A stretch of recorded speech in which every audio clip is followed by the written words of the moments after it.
ఈ సుదీర్ఘ యుద్ధంలో ఒకవేళ నా ప్రాణాలు పోతే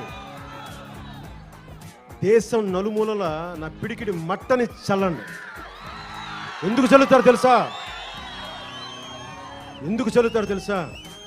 ఈ నేల నుంచి అన్యాయాన్ని, దాష్టికాన్ని ఎదిరించే కత్తులు మొలవాలి. అందుకు చల్లండి. ఒక్కొక్క రోజు పవన్ కళ్యాణ్ చూస్తుంటే ఒక్కో రోజు నాకు భగత్ సింగ్ లా కనిపిస్తుంటాడు. నూనూగు మీసాల నూతన యుగంలో ఉరికొయ్యన ముద్దాడిన భగత్ సింగ్ దేశభక్తి ఉన్నంత పొగరుందిరా అని చెప్పా.